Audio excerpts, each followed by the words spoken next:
feel like Kobe in the fourth quarter. This is the Dane Moore NBA podcast. We are brought to you by Prize Picks, coming at you late Wednesday night. I'm here at Paycom Center in Oklahoma City after Game 5 of the Western Conference Finals, a 30-point Wolves loss that finishes this series at 4-1. And so for today's show, we're going to kind of reflect on this series. We'll look back at the series. We'll look back at the season as a whole. And even kind of in the second half, want to start peeking forward a bit into the offseason. I got Kyle Theige here with me. But Kyle, before I have you jump in, I do just want to say thank you to everybody. Thank you for listening this season. I'm very lucky to be able to do this. And it's only possible because, so many of you listen consistently, and even more so because so many of you support that you buy the products of the brands that fund this show. That's what makes this possible. I also want to say we're not going anywhere. I always feel like a pressure to say, like, thank you, woo, season's over at the end of the last game of the year. But next week we'll kind of recap the season. We'll go position by position like we always do. We'll do a couple of off-season preview episodes.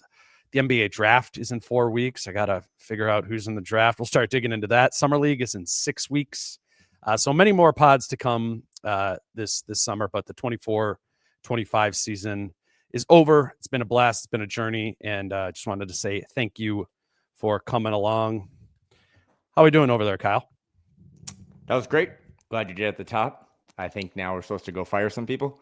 And I echo everything you said. Like, I know this is not the night for it, but coming off of some of those live shows we did during this playoff run and seeing the people show up, seeing all the people that just show a ton of love, it's always interesting and different to talk to fans in person than the ones we might interact with online. Two different sets of humans.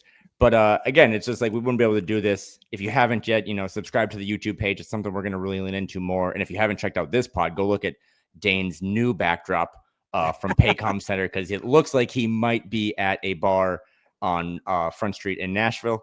So yeah, it's the same room, man. It's a different angle. No, Brit. It's not the casting couch that you and Brit were on earlier.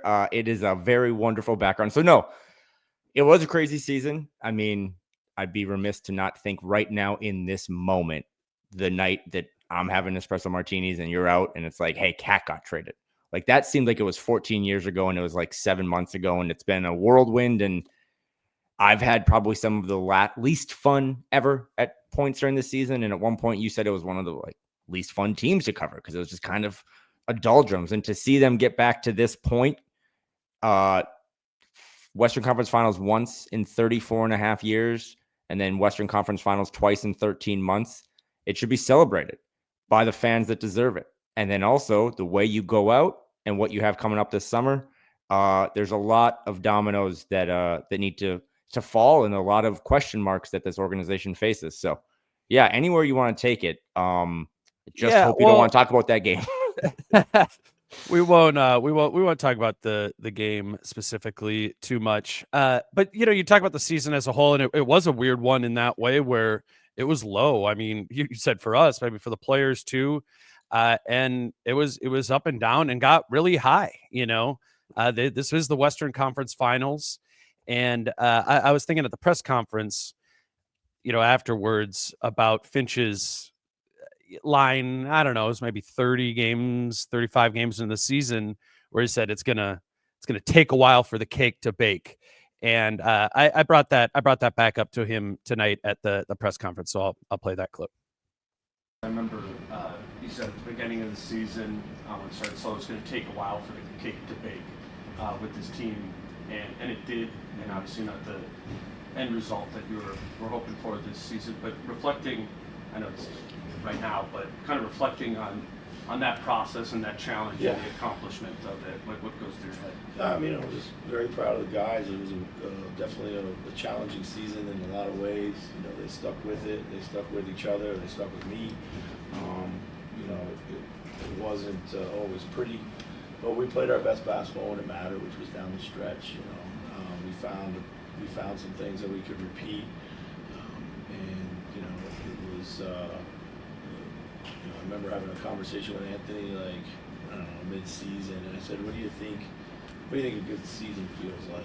You know, what do you think that looks like for us right now? And he said, let's get into the playoffs, win around, and see where we go. And it was exactly my thought at the time too. You know, I felt like if we can get into the playoffs and win around, like, you know, there's no reason we couldn't go farther. And at the time, we were not a very fully formed team. Like, we had a lot of struggles at that point in time, but that was the goal. And you know, guys kind of shifted their emphasis, and you know, so we got to be proud of that. I mean, at this point in time, you want to go further, but you know, we got to try to lay a foundation where we can keep learning. So. 49-33 on the season, regular season. Kyle, 6th seed, 8th on offense, 6th on defense. Those are the numbers we're going to look back on the 24-25 season as, but that is not going to effectively paint the picture of the journey of it. And I think that was that Finch's answer there, and sort of the anecdote from Ant, is representative of what this was, right? Ant was we asked him about it too, and he was like, yeah, it was low there at that time, like felt like we were falling apart. And I mean, the glass half full thing, and I don't even know if it's a glass half full thing. I think it's just probably a main story of the season, maybe the story of the season, is they didn't fall apart. And they did go to the Western Conference Finals for a second year in a row. That was their ceiling. But that's a pretty high ceiling. And it's where my head is at, reflecting on this season right now. Yeah, I kind of echo all of that in terms of, I mean, it really does come down to how you consume sports. And again, this isn't going to be one big Hallmark card, because I think there's a lot of reasons to be happy and proud. And I think there's more reasons to wake up tomorrow and be excited and or concerned. But just to think back to how toxic this was, and to lose a player in Karl-Anthony Towns who, basketball aside, just resonated with a lot of people, because he was here for almost a decade of kind of those doldrum years where people were like, we watch basketball to watch players, not the team, because the team's not winning basketball games. And then they started winning basketball games with Karl on it, and then they lose Karl, and then it's trying to embrace something so new so quickly, right? I mean, I always will think for the rest of my life that Cat Julius trade was wild, but also the timing of it just made it more complicated, because there was no real acclimation period. It was just like, roll the ball out and here's new guys and figure it out. And they didn't figure it out for a while, and it got really messy. And then that turn of the year, I mean, it feels like literally January 1st, 2025. I don't know when the Julius injury happened, and they had some injuries, but guys started to really show out, and Nas had a big couple months, and then Jaden goes from trade bait to maybe a cornerstone, right? And it was just another one of those roller coasters that I don't think I appreciated as much as I did last year, but I think last year was erasing a lot of demons and just bad marks and kind of elevating yourself. So it was like a 1-year wonder. Now for them to do it again, it's like, okay, that needs to be celebrated, and maybe it will later this summer, but also now you face maybe the toughest thing, right? Like, it's playing video games. You could go through those levels, right, Dane? Like every now and then you get to level 8, level 9, but to win a title, you have to kind of beat the final boss. And this team in this series, it didn't look like they were close to being able to beat that final boss. And that final boss has more weapons that they haven't even had to show yet, in terms of getting more mature assets, all that stuff. And I can, it's kind of a double-edged sword of like, are you optimistic, glass half full, about what they've done over the last 13 months and what they can do moving forward? Or are you looking at a wall that has no incline? It's just, it's just straight up and down, and there's just no way to get over it. Yeah, I think it's also I think the Timberwolves are a team that are very much an early 2020s team in the NBA, in this new collective bargaining agreement era with the second apron, and the chaos that you're talking about. I'm not dismissing it. It was chaotic, of making Karl-Anthony Towns for Julius Randle trade. I just think that stuff is going to be the norm. It's been this team's norm, bringing in Rudy Gobert. That was a huge move, 3 years ago. And then that's kind of derailed by injuries. And now you reincorporate, Karl-Anthony Towns, and that's chaotic because he's playing a new position. And then that works. You go to the Western Conference Finals and you pivot again and you change. You turn Karl into a different 4 and you bring in DiVincenzo. And, we talked all season about how crazy it was. But, as I, frankly, this afternoon started for the first time, like looking at any sort of offseason stuff genuinely. And I think this is going to be the norm in this collective bargaining agreement era, in this salary cap era that we're in. Is winning, I do not think is going to be about sustaining rosters. It's going to be about evolving rosters. And the Wolves are kind of, in a way, ahead of the curve, at least in that action. I mean, you can question the moves and the effectiveness and all that stuff. I mean, they did go to the Western Conference Finals twice, but I'm more saying like the process of team building, I in the rest of this decade for the other 29 teams is going to look a lot like what team building has looked like for this Wolves team for the last 3 years. They're a really interesting, sort of case study in all of this. And the micro of it is the seasons themselves are tough. They're tricky. They require a consistency. They require that never too high, never too low sort of mentality. And the teams that already, again, in the 2020s that have kind of like jumped in, and Phoenix and stuff like that, they have not been able to kind of stay within one standard deviation of normal amidst change. And the Timberwolves have, even though it's been rocky and crazy and chaotic, it's been successful because they do not stray that far through like the evolutions of themselves. And I think that's a very modern NBA thing right now. And frankly, an example of success in the modern NBA. I don't want to mess up your agenda here, but I think this is whatever. Perfect time. I think this is like the perfect time to do this quick, and we have to do it. But I don't want to be the messenger. I think you shouldn't talk about the message. But what you just said is like really smart, and it kind of reminds me of like what the Wolves are doing. Like I think the Wolves, to their credit, were one of the first teams to kind of somewhat crack the CBA of like, we need to, I don't know if we can have $70 million contracts. Like, let's try to break this into more easily digestible parts, get a pick. Picks are important, even if you're just trying to move salary, whatever. But when I think about the last 4 years of the Timberwolves, or I guess Ant's whole thing, it's just been roster upheasion one after another, right? Like Tim Conley comes in and you immediately trade what seemed like half the roster for Rudy Gobert. And you do that for a year or two. And then, like you said, right before dawn, you trade one of the most respected or liked players, whatever, 48 hours for media day. Now you change it completely again, right? And then you go out and you get rookies and you do all this stuff. And for me, the two through lines have been Anthony Edwards, who we hope is here forever, and Chris Finch. And I think that's maybe why because right now it's like all hashtag Chris Finch. I'm not even talking about online or reading the comments. I'm just saying like that's the vibe right now, is that he got super out coached. And I don't know. And I throw it to you, but that's been one of the reasons I ride with him. It's because it seems like every night the restaurant has just had a bunch of new ingredients, and Finch has always found a way to cook up something that is really good. And you can't shit on 2 Final Four appearances in 13 months. But,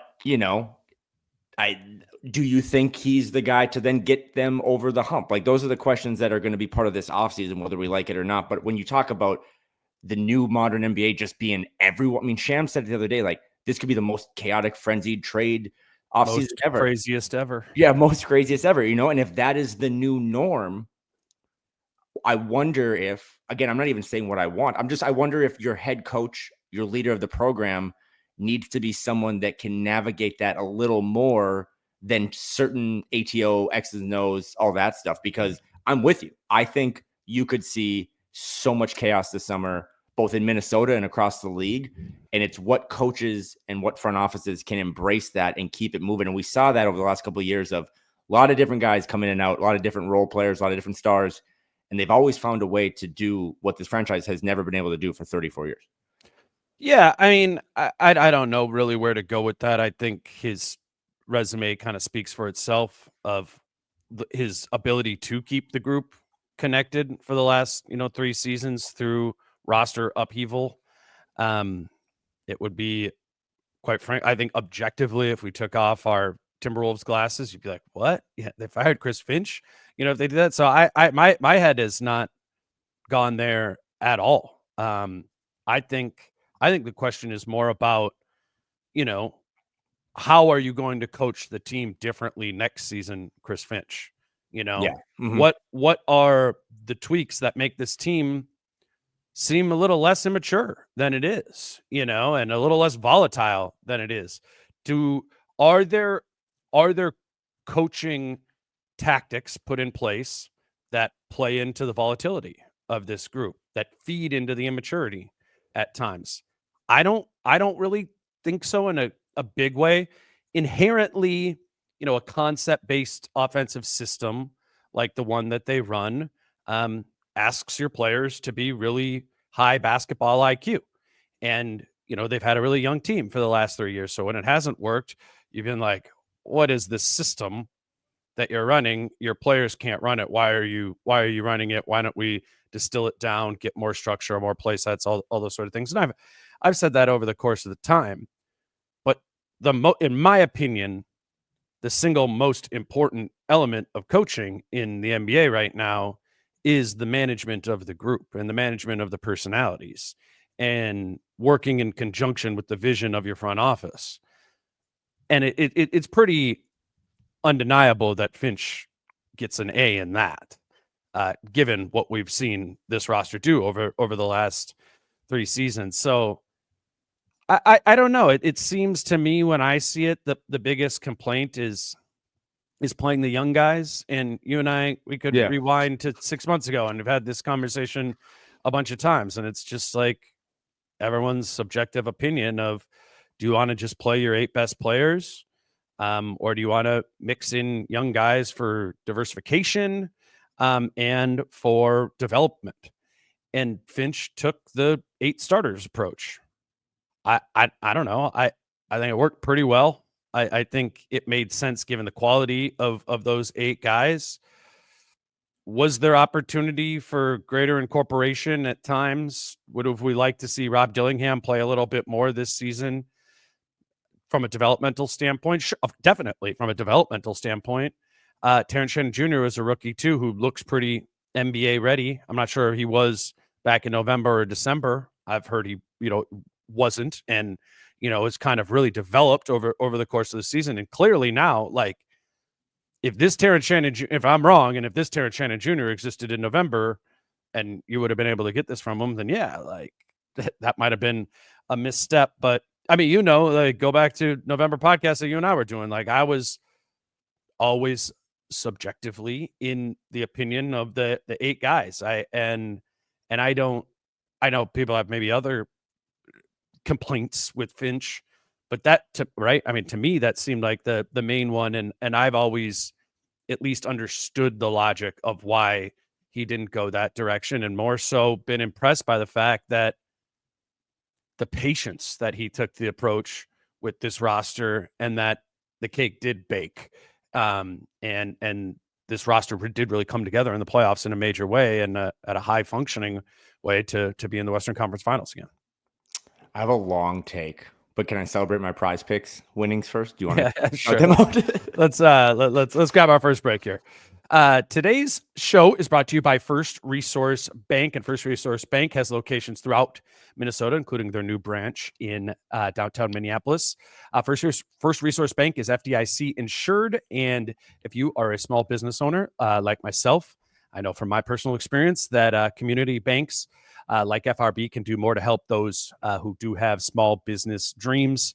It is kind of more that hometown, small town feel for a bank at all their branches. There's much more specific, curtailed to you banking that goes on there. Again, they're FDIC insured, doing a lot of good things throughout the Minnesota community in philanthropic endeavors as well. So we would just love it if you maybe live downtown, or you live in Minnesota, and you have a small business or just are looking for a bank. We'd love you checked out First Resource Bank. Today's show is also brought to you by Prize Picks. We have Game 5 of Knicks Pacers tomorrow. That's what will be up on the board from an NBA standpoint. I know we'll be playing throughout the NBA Finals as well. What do you have on Prize Picks today, Kyle? It's a sad day, Dane, because the Terrence Shannon Jr. more or less than 3.5 points square is no longer there. Yeah. That was, I felt like tax evasion for me.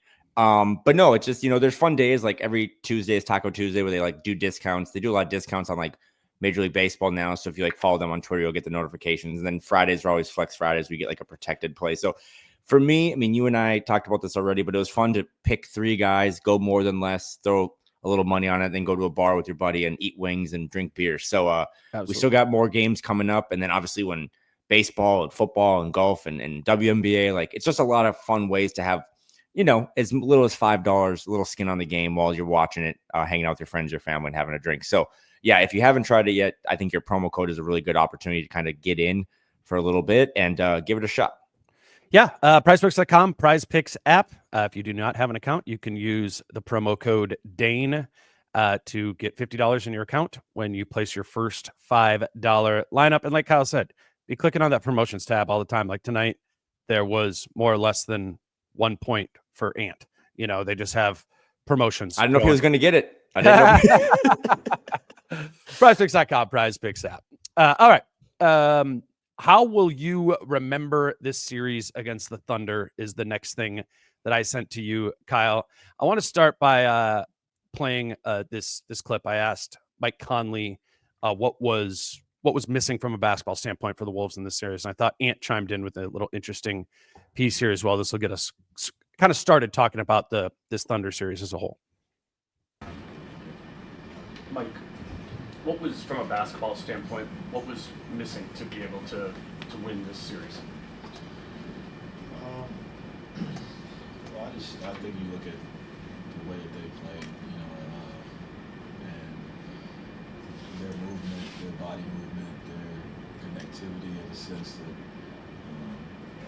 their IQ, the things that they were doing, the adjustments they were making, were just a level above us.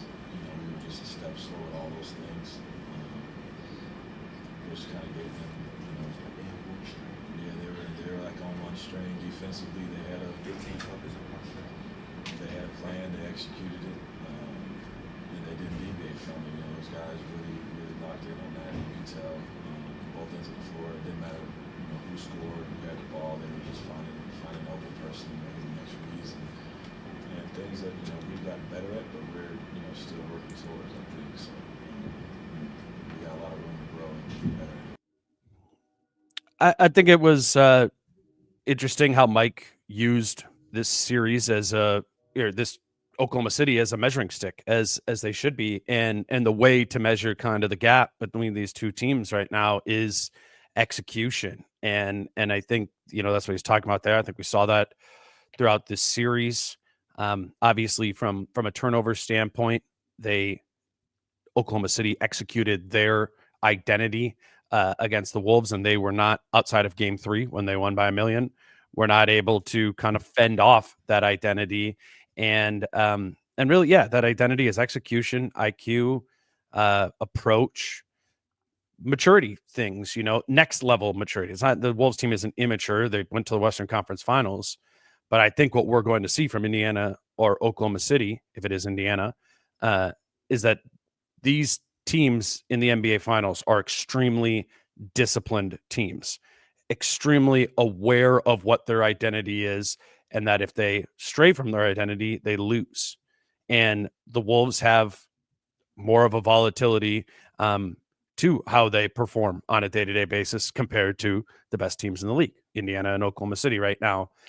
So we've been talking about that throughout the series, but that's definitely, as we remembered certain things from when they lost that Memphis series. Okay, it was offensive rebounding, rim protection. You didn't have that.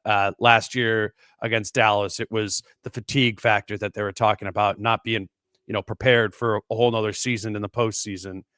I think this one, it's about that. It's about how much smarter can this team get? How much sharper can this team get? Because they're talented enough, clearly, that if they're playing as sharp as an Oklahoma City team, I do think they're at the same level as them, and could be a serious threat to Oklahoma City, who seems dialed up to be in this spot for years to come. Everything Mike Conley said post game and everything you just said now is the same stuff you've been saying for the last 6 months, right? Like in terms of like, we had meat on the bone one year, we had weirdest team ever.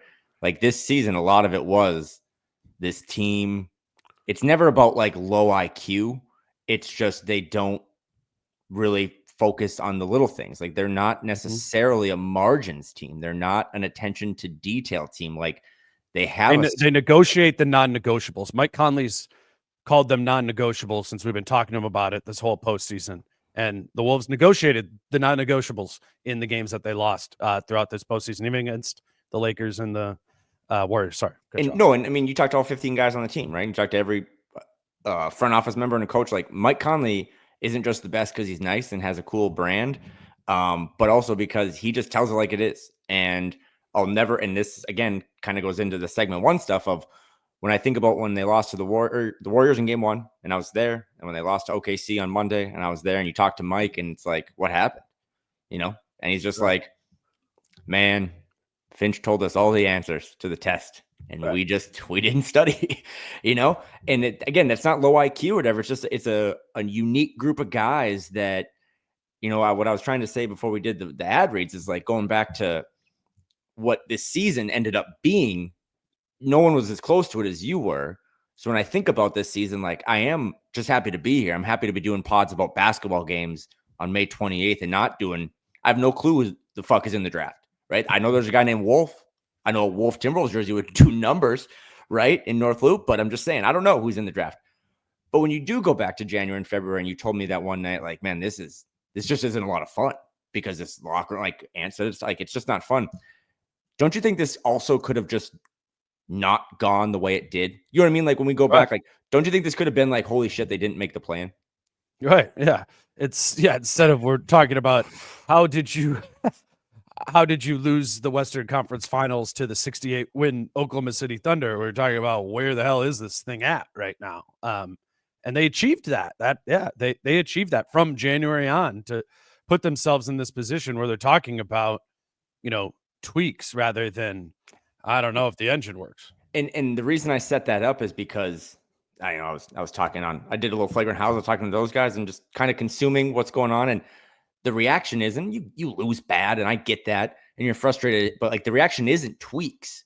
I think Finch said post game, like we found some stuff that we really liked. And obviously we need to lengthen the rotation, some of the young guys. And I kind of echo what you said of if this team didn't pay attention to the margins and negotiated the non-negotiables, all this stuff. Like, what do you think the young guys were like in October and November? Do you think they were attention to detail guys, no matter if you're a 19-year-old rookie or 24-year-old rookie? Like maybe that's some of the reason that they didn't play early on. And then they showed that they should play and they have to be a part of this moving forward. And they probably factor into whatever you do this offseason. But yeah, I think this team, no one wants to hear about the culture of the Minnesota Timberwolves right now. I get that. But I think there is like a line there of like a very heightened ceiling of the people that will probably be back next year for sure have shown an ability to kind of grind through what is a grind of a marathon season and not slip. I mean, yes, they will not win a title for the 36th, 37th straight year, but they probably had some dark moments like the Suns did,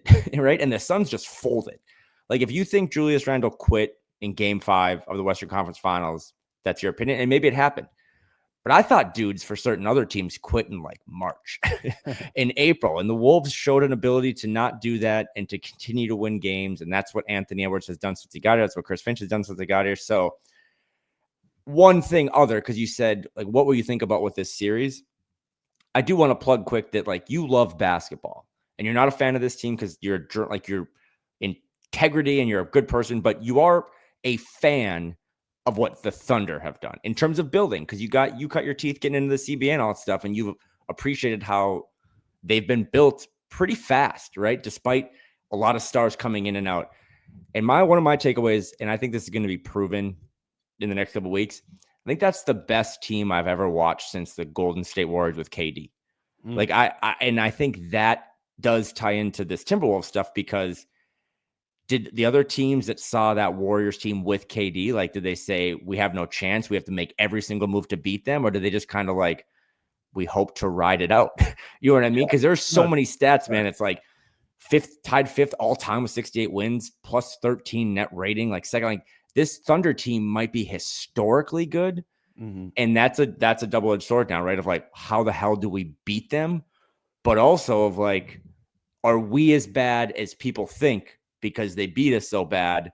When in reality, like, there's a lot of Lakers fans and Warriors fans getting their jokes off tonight, but it's like, man, I'm not sure how that Warriors team would have stacked up against this. So it is a dilemma that will seep into your brain this offseason when whether they won this game, lost this game, whatever. I mean, we've talked about this for a month. The Minnesota Timberwolves to me have to be one of the 3 or 4 most interesting teams this summer because they have now elevated themselves into, I guess, a golden era of basketball for them. But I don't know if they've ever had more question marks. Right. It's interesting from what didn't work in this series, I think or just like key themes from this series. I think were a lot of times key themes from the regular season for this team too. I think I sent you this, but like what I wrote down was what I'll, remember from this series is like the cost of turnovers, right? Yeah.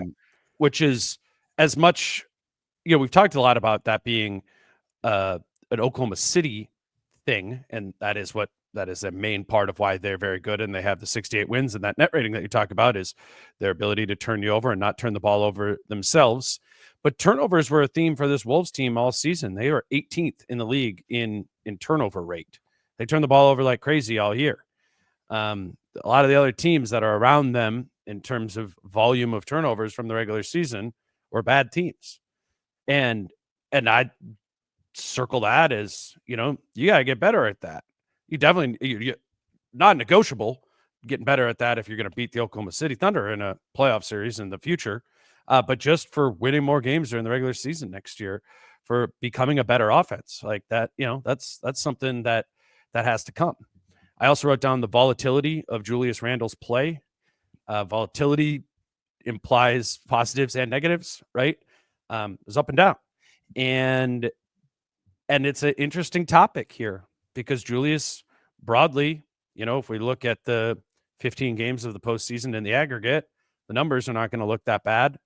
The series looked terrible, though, and looked like with this version of Julius Randle that it would have been impossible to beat this Oklahoma City Thunder team. What do you do about that volatility? I think that's something that sticks with me from this because I don't think Julius Randle just had an off week. I think the Oklahoma City Thunder presented issues that extremely limit Julius Randle's extremely specific style of basketball. That specific style of basketball paid huge dividends in the Lakers and Warriors series against teams that had a couple of good defenders, but not 5 out there at a time. What do how do we consider that? Obviously, Julius Randle's regular season was volatile as well. End of the season was the last 21 games once he returned from injury. Aces. Pre-injury, that was a lot of like, I don't know if this cake is going to bake. A lot of that was Julius Randle is the common denominator there. I also wrote down the variance of the bench. That wasn't really a thing during the regular season. The Wolves bench was consistent. I was calling it during the end of the regular season the best bench in the NBA. I think it's up there with honestly the other 2 teams that, well, I keep like ruling out New York here, but Indiana and Oklahoma City and Minnesota all have really, really good benches. And the Wolves bench was volatile also in this series. And that's something worth consideration when we talk about the offseason and what's to come. I also wrote down McDaniels again showing he is a high level playoff player. And that's going to stick with me from this because last season now, what he did throughout those 3 series was high level play often. And I thought this was a whole nother level for Jaden. Really, I was just tweeting out some like clips and stuff from game 4. And I was just kind of like sitting there and I was just constantly like, damn, Jaden, damn, like this is getting special. It's getting really special with Jaden. And I think that will kind of get, slid under the rug a little bit just because of the result. And, you really don't appreciate Jaden as much when you just look at the stat line from a series or a game or whatever, you really feel it. And I think I want to remember that I really felt Jaden McDaniels in this series. And the last thing I wrote down, SGA is very, very, very good. And they didn't have enough for him because he's the MVP and he was a load in this series to handle. And the Wolves have defensive personnel like Jaden McDaniels and Nickeil Alexander-Walker designed, pretty good options for guarding a Shai Gilgeous-Alexander. Actually, I was down this hallway right here is the Oklahoma City locker room, and when I was walking in here, it was Nickeil and Shai were just talking in the hallway.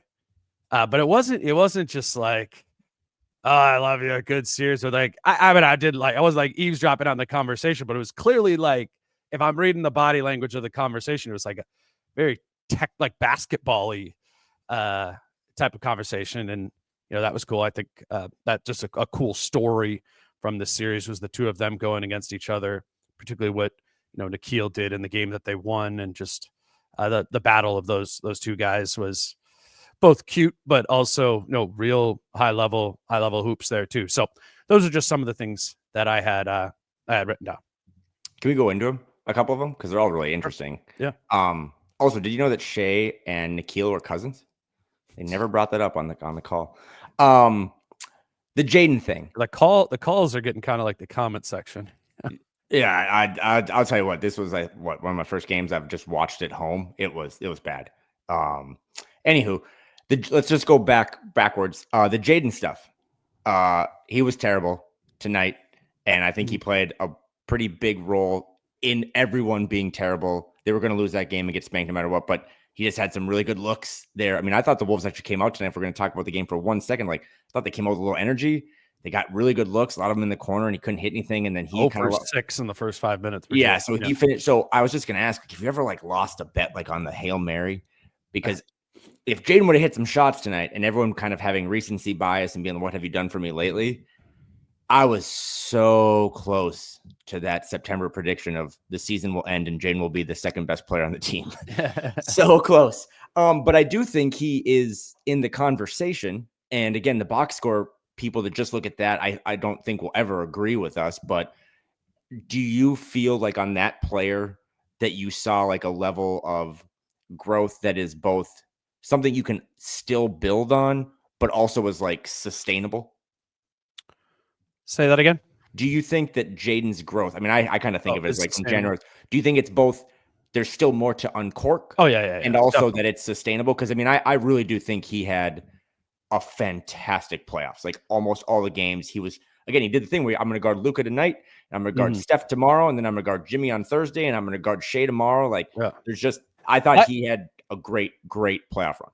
I think what sticks out to me more is the offense, mostly just because I see Jaden as one of the best perimeter defenders in the league. I mean, probably the 3 best in the league, and maybe throwing Dyson Daniels too, Tamani Kamara. But like Dort, Caruso, and McDaniels are about as good as it gets in the NBA right now at that specifically. But we knew that.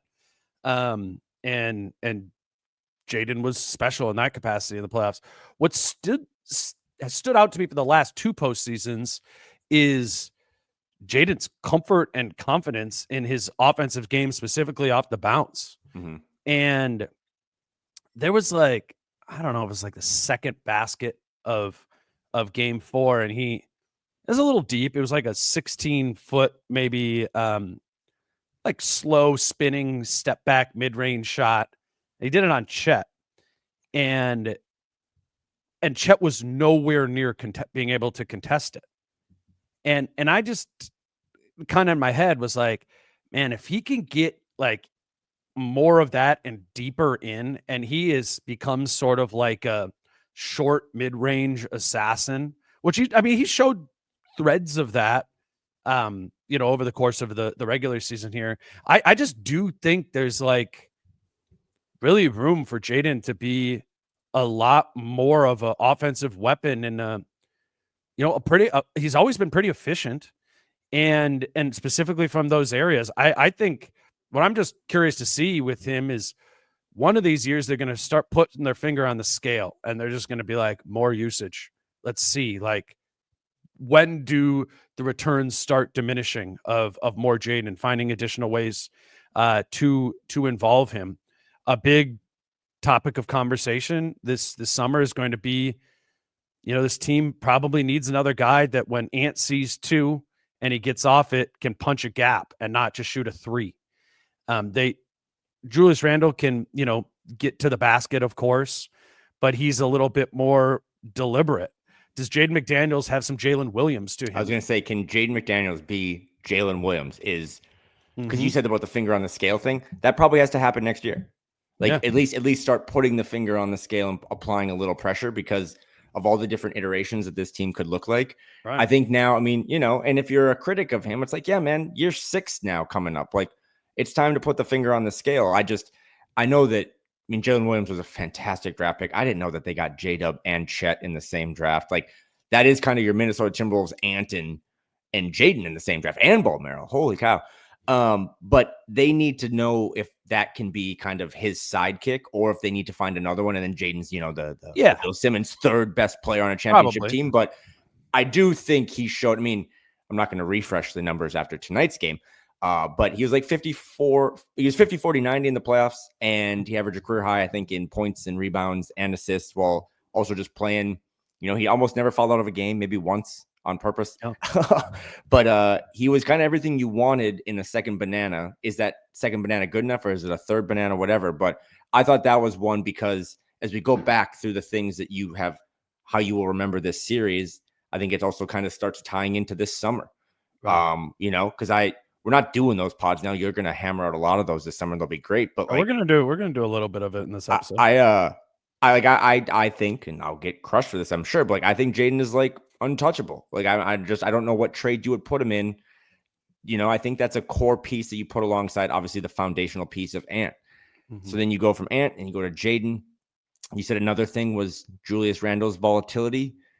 It kind of opens up a question for me to you of, how do you, if you're like building a roster, like if you were a GM, how do you approach the concept of this person got me here, but I don't know if they can get me there? Right. You know what I mean? Like, I think Julius Randle and Chris Finch are 2 peas in a pot for many fans because it's like, you've gotten me to this level, but can you get me to that level? And my only concern is someone who is very risk averse is like, what if you remove 1 or 2 of those things and now you can't even get to this level? You know what I mean? Like, there is an opportunity cost there of whatever decision you make. Let's spin it into let's have more of this conversation, but through the lens of the offseason, because I got obviously Julius, Nas, and Nikhil down as the first thing there. Grab a break here, and we'll come back and look ahead to the Wolves offseason briefly, which obviously we'll spend lots of time on this summer. But first, today's show is brought to you by Adriana Lonick at Coldwell Banker Realty. And if you are looking to buy or sell a home this summer, we'd love it if you connected with Adriana. She is licensed in Minnesota and Wisconsin to buy and sell homes. I know there's a chunk of you listening who are like, you're having that conversation like, oh, we're ready to buy this. We're ready to sell this. You actually get the ball rolling when you get a realtor and you start your process. And how you can start that with Adriana is by going to thedancingrealtor.com and setting up a strategy session. Those strategy sessions are free, and it just kind of framing what it is that you're looking to buy or sell, what that might look like for you. We also have the perk that if you sign up for a free consultation with Adriana, you will be signed up to win some Wolves tickets. We'll make that happen for next season. But yeah, just if you're looking for a realtor, thedancingrealtor.com, that's in the show notes below, or you can call or text her at 715-304-9920. Book that strategy session. I know many of you already have, and some of you have bought homes through Adriana. We'd love it if you, if more of you would continue to work with her. Adriana Lonick at Coldwell Banker Realty. Okay. Let's do, I'd sent you firing. Yeah, we're ready to fire. I did just big questions for this offseason, kind of setting the table. I think this is related, to Julius Randle, as he has a $31 million player option, right? For next season, that he will choose to exercise or not, on June 29th. And that will determine a chunk of the Wolves offseason and the space that they, have here below the second apron. Is that going to be him opting into that? Is that going him be signing a new contract with the Wolves, opting in, and then extending off of that, or just in free agency, going somewhere else. Brooklyn's the only team with cap space, but sign and trades are a possibility there too. Julius Randle is one big variable there. The other two key free agents are obviously Naz Reid has a player option for $15 million next season. He can opt out of that and hit the market. And he becomes extension eligible on June 28th. If he does not extend by June 28th, he has the option to pick up or decline his player option on June 30th. Big questions surrounding, what is his market? How is this market for everyone going to work in this, again, new salary cap environment where only one team has cap space? It gets really funky to have the market work in a true way of your worth, just given that there's not a lot of cap space out there. I don't know how this is all going to play out. And then Nikhil's kind of a slightly lesser example of that. He just finished up the second year of his 2-year, $9 million contract. He is an unrestricted free agent and is probably looking at deals in that mid-level exception range. I would imagine, even though there's not a lot of cap space, a lot of teams will have that mid-level exception that starts at $14 million for next season. So, if you're Nikhil, maybe that's like a 4-year, $60 million contract, something like that. Those are the big ones. That's the big question of the offseason, is the free agencies of Julius Randle, Naz Reid, and Nickeil Alexander-Walker. I know this is all new and stuff, but where you just kind of add on that, or maybe specifically to Julius, as you were bringing up before? I think my only addition to that would be, and I actually believe this, is that the actual biggest question is who is going to be here to make those decisions. Yep. Right? Because we're doing this on the night of May 28th, 2025. And I think for the first time ever that we've been doing this, this team will actually have new ownership in a couple of weeks. I think from everything I heard rounds back, early mid-June, you'll finally get a final decision in terms of the vote. And then you have a little press conference. The keys are yours. And let's say that's June 10th or June 12th. I just looked it up. The draft is the 25th. Yep. Right. And it's like, who is going to be calling the shots on all those players and contracts that you just listed? Will it be Tim Conley? I believe he'll stay. And if he does, then we pivot into, yes, the 3 biggest question marks that come to mind right now before you think about trades and drafts and all the young guys is Julius, Naz, and Nickeil. I thought it was fun being back around the team and the fans last weekend and asking them, what do you want to do this offseason? And I think I got 50 different responses from 50 different people, right? Of well, you probably can let Nickeil go because, Jalen Clark can fill that role. And then Nickeil does what he does on Monday. And someone's like, hey, I'm sorry, I didn't mean that. Put Nickeil at the top of the list. So it's going to be fascinating. And then you go back to Julius. It's the question I just asked you.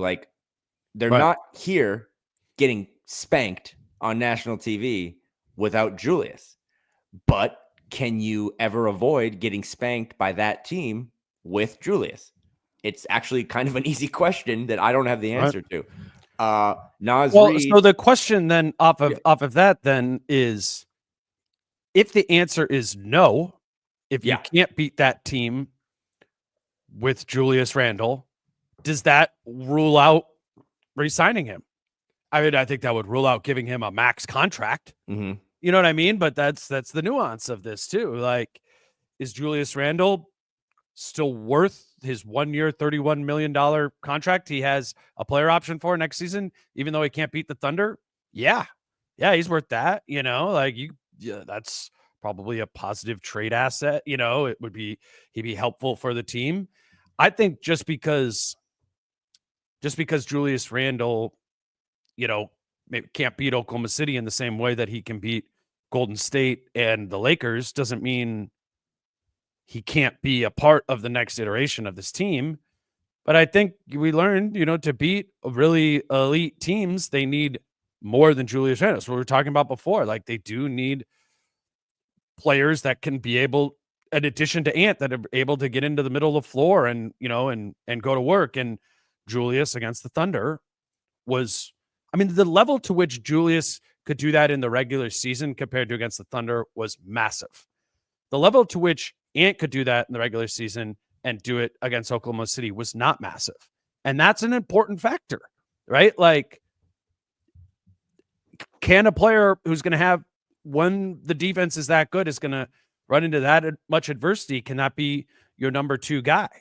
That's a fair question. I don't know if that disqualifies him from coming back to the team or retaining him in free agency.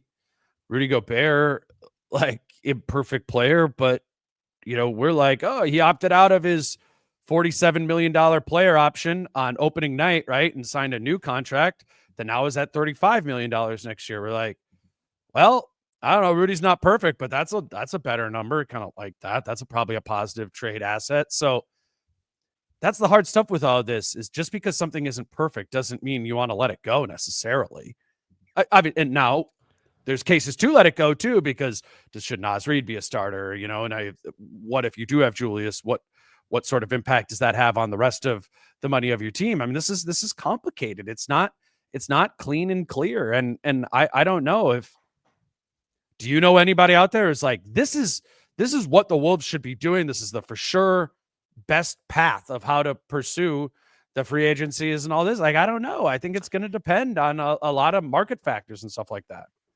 It also kind of depends on and those guys have a better finger on the pulse of all this stuff than us, obviously, no matter how close you are to it. But, I think it's a good time again to bring up being risk averse, because the mood right now, and again, it's because it's raw and it's fresh, is just like to kind of blow it up or to kind of trade a bunch of guys. I mean, Julius Randle had a just terrible performance pretty much every game against the Thunder.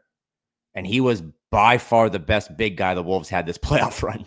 You know what I mean? Like, the Gobert stuff and like Naz, who is obviously beloved. And even tonight after the game was like, I don't want to go anywhere. I love my time here. And I think that's a big quote. And he said, if they feel the same way, like, I don't want to go anywhere.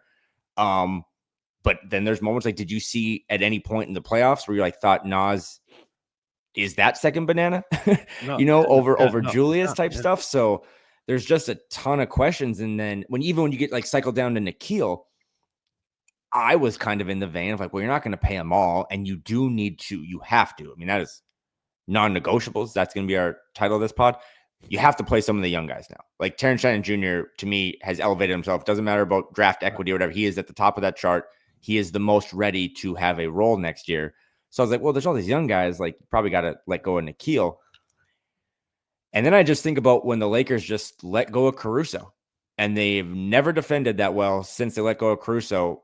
And outside of Dort, man, Caruso was the biggest pain in the ass for the last week and a half for the Timberwolves. And it's like, maybe you can fill that spot, right? I mean, I think Jalen Clark is an all-world defender. He showed it in college, and if he's healthy, he'll probably do it on this level. But I don't think you're asking me right now for what I would do, because I haven't put my head around it. But I will just say again, just kind of talking about it. Yeah, my fear, and it's an actual fear. Like, this isn't optimism. This isn't glass half full. Is that there's a lot of good options, and I don't think anyone can criticize Tim Connelly. Like, people were getting on me again tonight about the Gobert trade. It's like, how do you criticize that? Like, what this team has done to elevate themselves. I trust Tim Connelly pretty much with my life, but there are ways this can go where it then just the snowball never stops rolling down the hill. right. You know what I mean? Like, there are some options here where it's like, they have put Anthony Edwards, and I think it's the smartest thing that came from the Gobert trade, whether it was intended or not. They have forced Anthony Edwards on the basketball court to just grow up at an age where his peers or people before him have never had to grow up. Like, I know you don't like this, whatever, but like when Shea was at Ant's age, he won 22 games on a tanking team, and rosters are different, but they have said, Ant, every time you lace up for this organization, you're going to be in a chance to win. Mm-hmm. And I don't think, I feel like a fucking clown for all the gap year stuff. Like, this team clearly was like, we're never going to take a gap year. We're going to constantly try to crush the margins as best we can and put him in an opportunity to win. And they ran into a buzzsaw, but I don't think you're going to see a team this summer that's like, hey, we're going to really trade all the older guys and pivot back to like a rebuild. Like, that's never going to maybe happen. I mean, I don't know. See them, not all the guys. I just, so, and I agree that, Terrence Shannon Jr., Jalen Clark, Rob Dillingham, like those guys, you invested in them. You got to play them or trade them, and so you need to create a roster that gives them space to be able to play. And the reductive way to do it is like, okay, Nikhil's out, and then you bring one of them in there. It could be somebody else going too. I think I'm with you as well that it's not McDaniels. But I think the other guys, there's a possibility that there is a best world for this team. The best version of the new roster construction looks like one of the other main pieces that are under contract heading out, so as to, once this all goes through the wash of the offseason, you come out and you're like, here's our 10 guys, our 9 guys, and we actually feel, really good about that. And that could be trading Dante DiVincenzo, a Rudy Gobert, a Mike Conley, a Rob Dillingham. And I think those should be conversations that are going out there simply from, we're now in like the nuts and bolts, asset valuation, all that sort of stuff. You strip down some of the human elements of it. Like I just know that like Dante DiVincenzo, and he talked about it, his family, and Julius did too. It's like a struggle to acclimate, and that sucks. And I like and respect those guys, and that would be really hard, I would imagine, to be traded again, or Rudy Gobert, and you've put down roots in Minnesota, whatever. But the reality of the situation is like inherently, right, when you're a free agent, in theory, you're signing at your market value, right? Naz Reid will sign at his market value, and thus the contract that he has will neither be a positive asset nor a negative asset, right? Sometimes maybe you get a deal and you're like, oh, that actually is cheaper. But pretty much like Naz is going to be a neutral asset. Julius Randle will be a neutral asset, and Nickeil Alexander-Walker will be a neutral asset if they return. I don't think that's the case for Dante DiVincenzo at 2 years and $24.5 million left in this contract. That is even though he had some serious shooting struggles in the postseason, I think you could get a hefty return on Dante DiVincenzo on a 2-year, $24 million contract, because he's worth more than that. And I know some people disagree on this with Rudy, but man, if everybody's going to be like lusting over Daniel Gafford and stuff like that this summer, I'm pretty sure Rudy Gobert on a 3-year, $110 million contract that he has going forward is a positive trade asset. I think you could certainly make the case that Rudy Gobert would be better maximized on another team. And wouldn't it be crazy if he was teammates with Luka? Yeah, right. Because it kind of makes sense, right? Like I've heard, like, again, not to, yeah, like archetype wise, yeah. We're like the Lakers, like, well, if we don't get Gafford, maybe we go get Capella. Right. It's like, holy shit, like you must have really something against French people if you think that's a better option than Rudy Gobert. Right. No, keep going. No, you know what I mean? Like it's just like those are like positive asset returns, and so you could get like funky with that, and you could bring back picks from one of these guys that you turn into something else. Then maybe you attach those picks onto Nas and a sign and trade or whatever it might look like. I just don't think you can rule out trading these valuable contracts that have players who are not perfect fits on the team.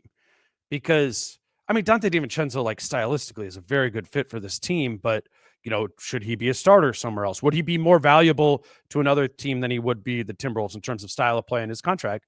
Maybe, and then so that can be explored again with Rudy. So I just do not think that this Wolves offseason is anywhere near as cut and dry as like Nickeil or not. Like Nikhil's out and Terrence Shannon Jr. and Jalen Clark are in. I don't think it's that black and white. I think there's a lot of different possibilities that once you open up your mind to the trade market and what could happen there. And even Rob Dillingham, I would put in that as well. He'd certainly be a positive asset and maybe a better fit on another team than he would on this team. Again, I don't know, but that's how trades work. Rob Dillingham is 3 years and $22 million remaining on his contract.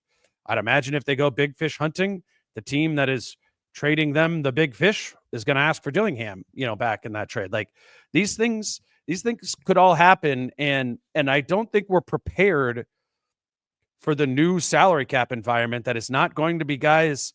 It's not going to be Shams being like, so and so signed a 4-year, $127 million contract for player movement. It's going to be this player was traded for this player. Like, the money's not out here. That's just how this works. Like, players are going to move, and players are not going to move through free agency because there's not cap space. To me, you talk about the Timberwolves, you talk about all the teams.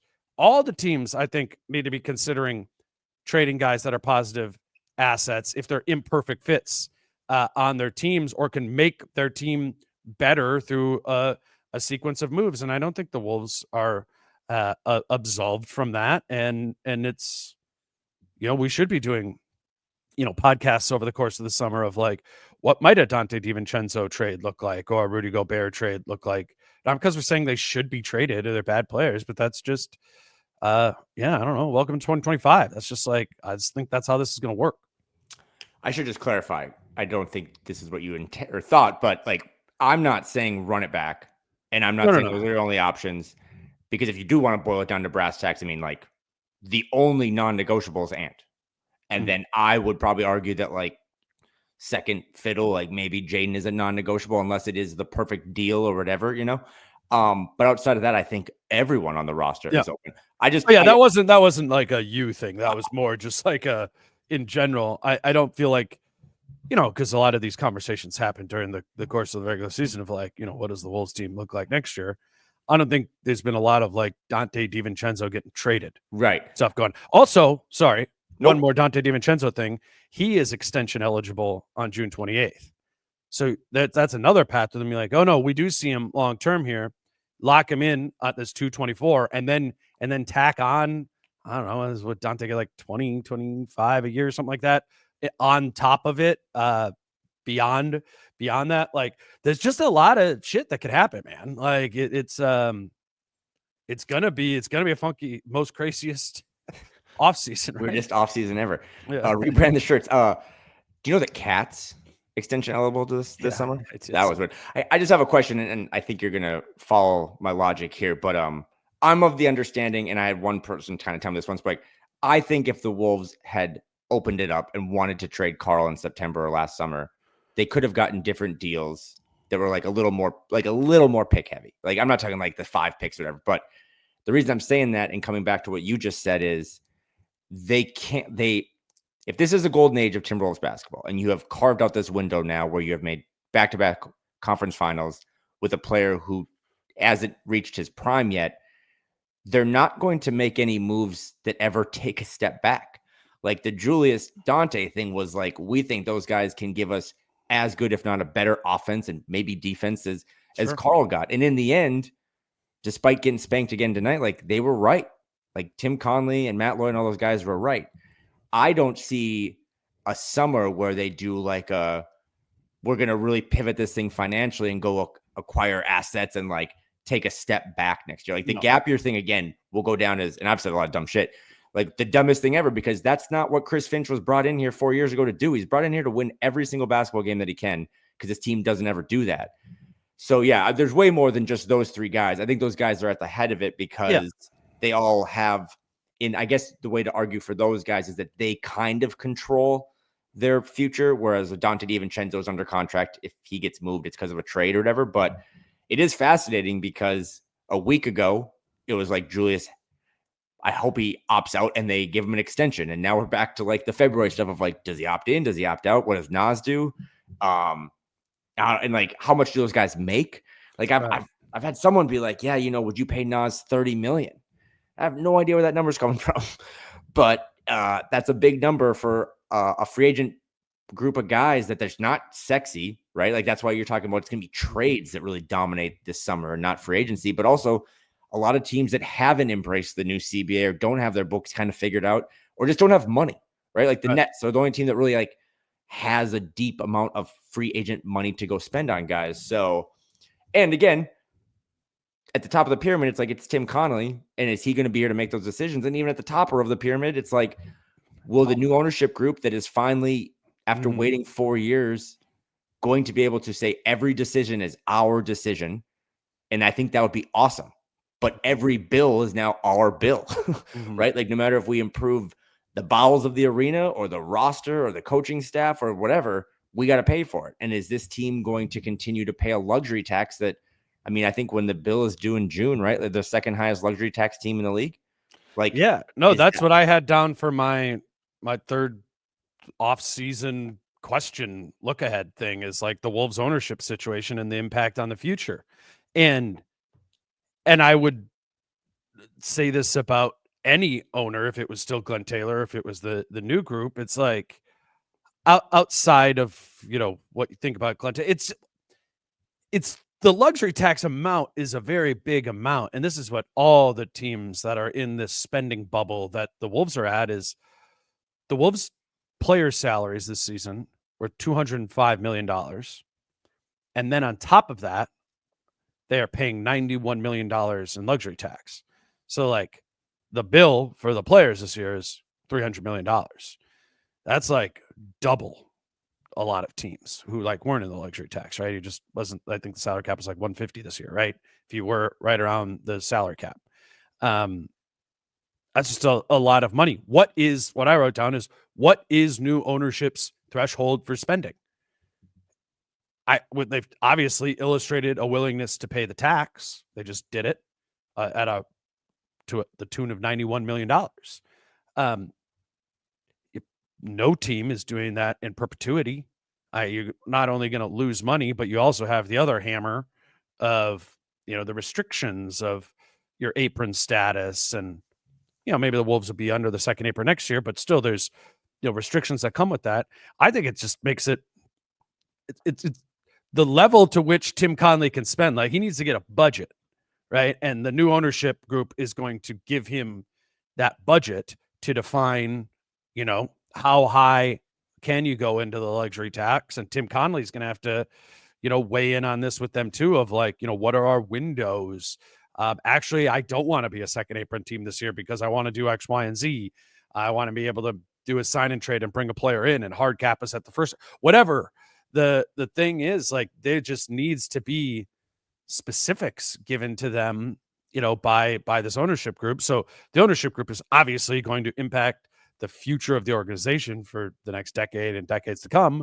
But it also is very like imminent of they have a huge role this summer on top of what you mentioned a little bit earlier. But the main thing I had down is like, they got to pay Tim Connelly. Tim Connelly has an opt-out in his contract at the end of this season. And I've heard he's been offered a lot of money from other teams. He was in the mix for that Detroit job. And, you know, they were offering him $12 to $15 million a year to take that job a season ago. You know, what is that? You know, what is that going to look like in this market? Are they going to be able to pay Tim Connelly to keep him? Is Tim Connelly going to want to stay? Those are, you know, they could say all these things, just none of that's defined yet. Matt Lloyd is the Timberwolves general manager right now, a big piece of putting this thing together. His name's at the top of the list of other teams. Wouldn't be shocked if Matt Lloyd is the president of basketball operations for the Denver Nuggets next season. You know, that's a shift. Like this is how it goes, man. Sliding doors all over the place as being a good team. And it all to me kind of falls under the bubble of Wolves ownership because they're paying the bill, but it also falls under the topic of Wolves ownership because retaining talent is about culture, and creating culture, I think, starts at the top. And we learned the opposite side of that over the previous 30 years and the dysfunctional culture that this team had and their inability to be able to keep players or build and do that. So yeah, this ownership group and everything that comes with it is absolutely immense in telling, you know, the next 5 to 10 chapters of the Anthony Edwards story. And, you know, it starts now. It starts with this draft, and it starts with, man, July 1st, and free agency is going to be here quick. Like, what does that look like? I was going to text you at halftime. Like, should we book summer league hotels? Or do you want to watch the second half? I think everything you said is correct. And I think it's crazy how quick that that turns, right? Like maybe the team will do exit interviews and you'll get some kind of. We are doing exit interviews tomorrow morning. You are in Minnesota? Yeah. So if I get there. Okay. You might talk about them on the Dane Moore NBA podcast. But it's like you're going to do those and then you're going to go into one weekend. And then right after that, again, it's like any day now, this domino could fall with the ownership thing. And then I really think like the next domino is like as soon as the new group is in charge, like, can we pin down Tim Connelly, who, if you believe Tim Connelly is one of the best deal makers in the NBA, he didn't get to that point by not being good at making deals. And I would imagine that he's not taking a hometown discount. So if you lose that, I mean, that just throws pretty much everything else into a blender.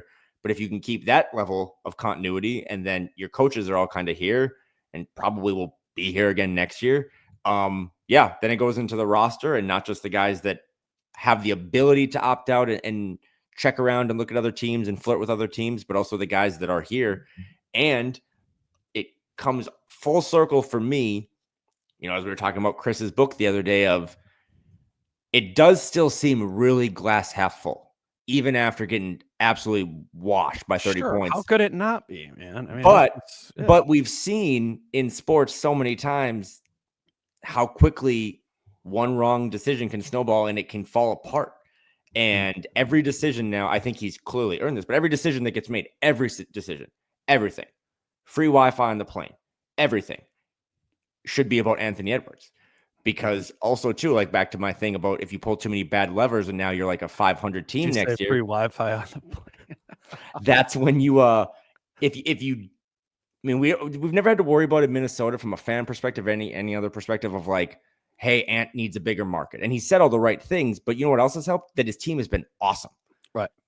And if his team's not awesome, the piranhas will come because he is the type of guy that does move the needle. So you cannot go back to, I don't really think this team can ever be 500 again. God forbid, like injuries or something. Like they have to pull all the right strings at so many levels, including like getting a new arena and all this shit. That's why I think you got to let fans kind of mourn or be pissed for a couple of days. But to me, it's like as June 1st comes around, I'm almost, if not more excited for all the stuff that's going to happen there, because to me, that will give you a clear understanding of what July.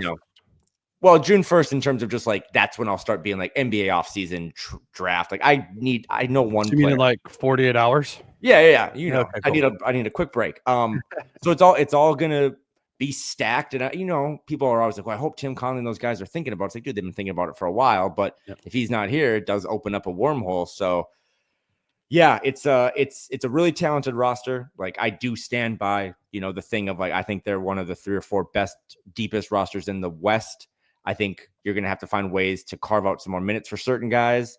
But that roster, 3, 4 best in the West, could look like shit if all of a sudden you strike out on multiple free agents that you have, and make a wrong trade here or there. So yeah, no, the margins are thin. You can't make mistakes.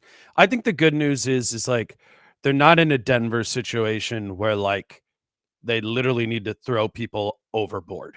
Like for sure. Denver didn't have like options to be able to, keep that together. The Wolves at least have replacements, to be able to plug in behind them. And they do have this another young group that we have hardly seen at all here. That's a big part of this too. And so if it is the beginning of October and we're looking at this team, you're like, ooh, they lost a couple pieces, less talent on this team.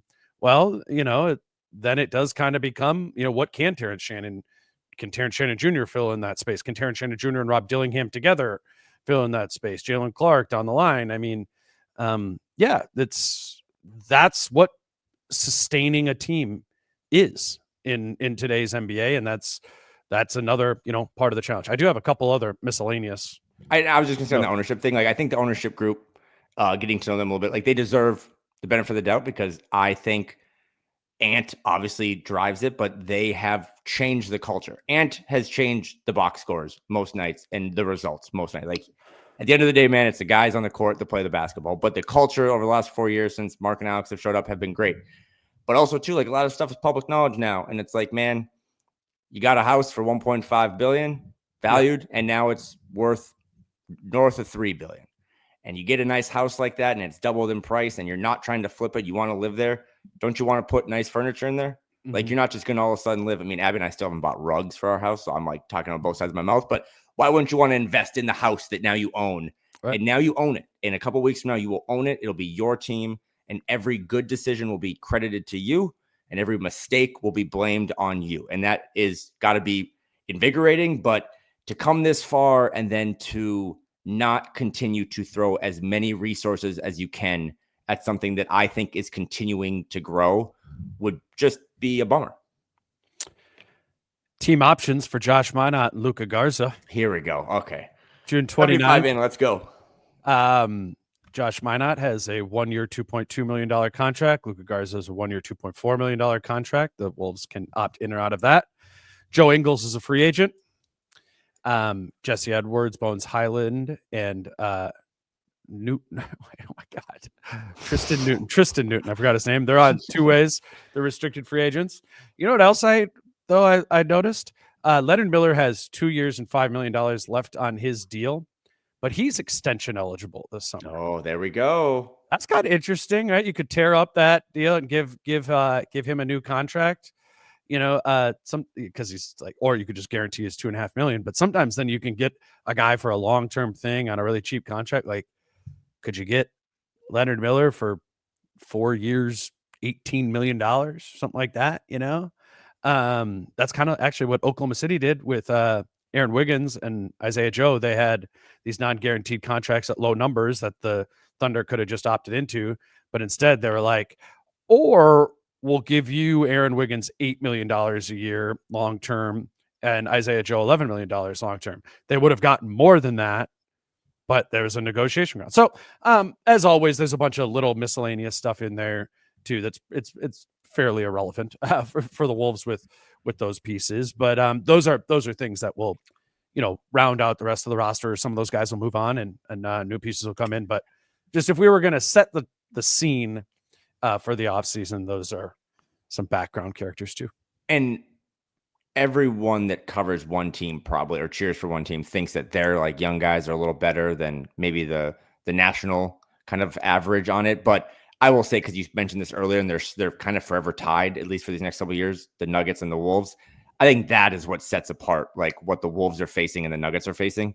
Is like, I don't really know what Josh Minot and Leonard Miller are, but they're 21 and 22 and they're on cheap contracts, and that's like the best medicine that you can have in this new CBA is cheap contracts. That again, totally are they Julian Strother, right? Like, I don't know if they're going to actually pan out, but they do have, outside of we will close this season with the 8 starters, and then there's like the 3 young pups of Rob and Jalen and Terrence, and then there's these other guys. It's like, depending on how this offseason plays out, those might have to be fringe rotation players that we're barking about 8 months from now that they're not playing. And on top of all that, because I can't remember Denver's pick situation, but like the Wolves have 2 really good picks, and cue the "well, Finch won't play him anyway" joke. I like that one. But like, they have the 17th pick, and then they have the first pick in the second round, which you can do a ton of cool stuff with contracts on that to kind of trade them. Yeah, or trade them. Yeah, to load up the coffers. So they have a ton. I mean, this isn't. I just feel for like the Bucks. Like, this isn't the Bucks situation where they had their star and they got one title, and maybe the Wolves get there one day where like they find a title with Ant, and then he's 30 and they've blown every single asset, and Tim, you got to pay the bill at some point. Yeah, right? and Tim is but coaching. The Wolves are not there yet. Yeah, Tim is the GM of Paris Saint-Germain in Europe, right? Like, everyone's left the organization except for Ant.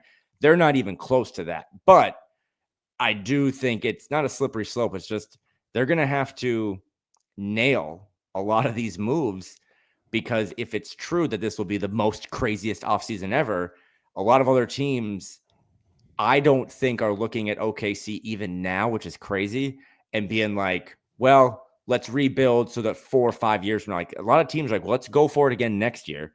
That's what Tim Conley has done since he got to Minnesota. And I don't think this thing is going to slow down even after it had a car wreck in Oklahoma City. This was fun, man. Another Appreciate season you. of the books. You got anything else? No.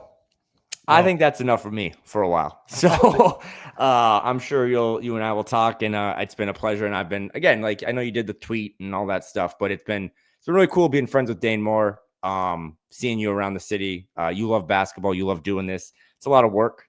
We don't have the Delta sponsors. Like no one's paying for these nasty Frontier flights you fly with. Oh, I did not fly Frontier. No, I know, but you were saying they were with like 40 Holmgrens on the flight to OKC. So I've been impressed with you and just proud of you. And you got a studio now, and you're big time, and you've taken care of a lot of us and put us on. So this pod, much like this team, I mean, you got some player options, I'm sure, on the payroll, but this pod is only going to get bigger. And again, it's important to us that you support those. Falling Knife has had so many good, watch parties and realtors and all this other stuff and Watermelon Water. Like it's been really cool to have those people support us. So please continue to support those people, and then subscribe to our shows. It's good for us. And we'll rest. And if they want to advertise, hit us up. Venmo in the chat. It's been awesome, man. And it's been a second fun year. I love that we're doing this because you and I cut our teeth. Just like, hey, do you want to break down this 6'6" kid from Auburn? Like, no, I'd rather watch basketball. So we're going to now pivot, I think, a little bit to those 6'6" guys from Auburn. And I'm sure you'll have some cool draft people on, and it's not going to slow down. I think if you're a Wolves fan that loves this and it's a 12-month thing for you, the Dane Moore NBA podcast is only going to get stronger and produce more stuff because, as we just echoed for the last 35 minutes, the weirdest team ever is about to embrace the weirdest offseason ever. And could be really good, could be really bad, but I know we'll be along for the ride. Absolutely. I think y'all know this, but Kyle plays a really big role in this podcast. Obviously, as a guest. I mean, we should look it up. How many episodes do you think you and I did? Like from the day of the Cat Julius trade? I mean, we must have done, I don't know, 60? A lot, man. A lot. 70? Yeah. For everybody that's on the show, I have the consistent contributors of Jace, Chris, and Britt. It's they make this show. They're part of the team here. And Cooper Carlson and Cam Cresco, who work in the background. Blue Wire helps me out with some advertising stuff too. It's it really is a team process. This is not able to be done by myself, but it's literally, this looks absolutely nothing like it does without you, Kyle. And I love you and appreciate you. Yeah, and we're gonna keep building this thing and put some shit in our studio and make that cooler for next year too. Do you want to like close the season just maybe 15-30 seconds going back and forth on Rob Dillingham? Like, do you think Rob should ever play? Because that was my highlight of the season, was just fighting in my new office in my house and just being like, and just to think about that was a segment of time that was real. We should get him in there. Yeah. And then just to think about how it all came full circle. A lot of talent, both for the Timberwolves and I think what you do and everyone that's on this. So it's been great. And it was great seeing everyone last series. And I hope everyone enjoys their summer. Because now that's the best part of living in Minnesota. And Kyle's really talking like he's not going to be on the podcast next week. Man, Tim Connolly taught me. Look for your options. I might go sign a big deal with the Pistons because I love the Pistons. You too. We got to see if Malik resigns there first, and then. All right, this is awesome. We'll keep doing a couple episodes this weekend. Early next week, we have the exit interviews with some players tomorrow. So I'll bug Jace or Chris or Britt or somebody to talk about that. And then I think Tim Conley is going to speak on Monday. So we'll definitely, next week will stay pretty consistent. And yeah, no moving. I'll probably take a little bit of time off, but we'll also do some draft stuff. I talk about, I'm sure I'll do an episode on the finals and all that too. So plenty more to come, but yeah, we appreciate y'all for listening. And yeah, we'll see where this thing goes. Shout out to Molly and Abby. Yes, shout out to Molly and Abby. Until later this week. He's Kyle. I'm Dane. Peace out. How I'm feeling, man, I hope it never stop, yeah. Green and hot so you can find me in the crowd, yeah. Don't let standards ever bring you down, yeah.